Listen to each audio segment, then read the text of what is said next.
Okay, what's up guys? I'm back to make a little video about Money in the Bank and like to talk about it and who I thought was like the best and all that in there.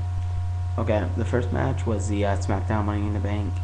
It had Daniel Bryan, Justin Gabriel, Heath Slater, Wade Barrett, Sheamus, Kane, Sin Cara, and who am I missing? I'm kind of forgetting right now, but that was the first match. I know that. And that was one hell of a match. I'll say that. The person I was most impressed with was definitely Justin Gabriel, because he took a lot of moves like really good and all that. Like, he was just very impressive. Even though like people were saying that they were impressed in Daniel Bryan, I think Justin Gabriel, he got my top vote. So the second match was the Divas match, I believe. Out of them two, I know pretty lost and all, but I was more impressed with Kelly for wrestling style and all that. It was pretty good. The SmackDown Money in the Bank, out of 10, I would have given an 8.3. Pretty good. But the Divas match, I'm not being sexist or anything, but wasn't that great of a match, so I would probably give it a 4.1 or something like that. The third match was Mark Henry versus the Big Show. Oh, I watched that match. Was one hell of a match. For being two men over like 400 pounds, they did really good with all the moves.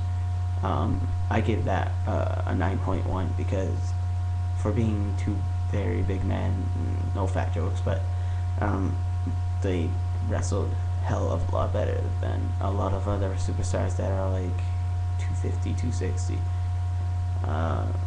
The fourth match was the Raw Money in the Bank. Oh yeah, and by the way, out of Big Show and Mark Henry, I thought Big Show did more. He took a lot of damage.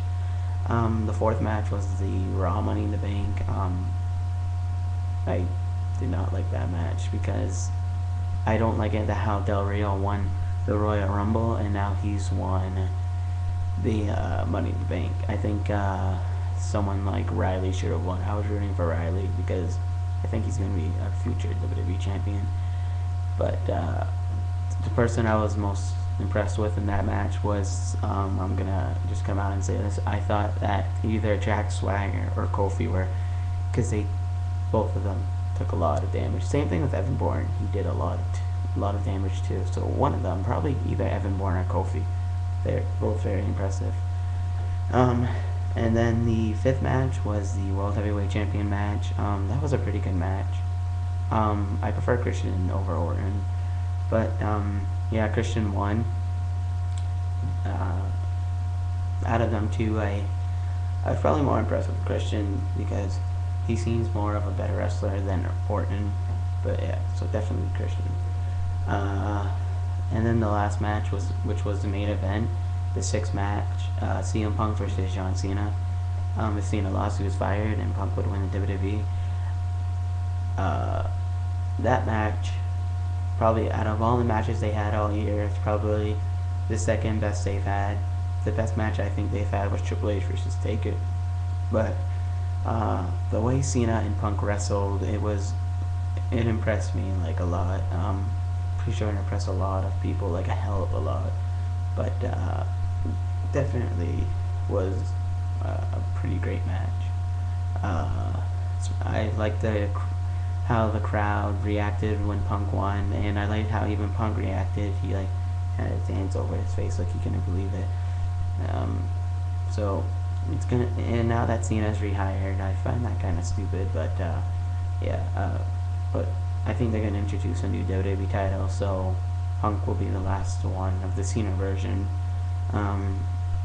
Not much people really like John Cena's version of WWE, but I like it.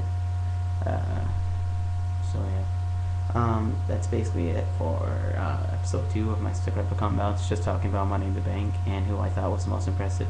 Oh yeah, out of the Punk and Cena match, I would say CM Punk did better because he wrestled like really good. He took a lot of bumps in and out of the ring. So that's the end. So peace, guys, and I hope you enjoyed. episode.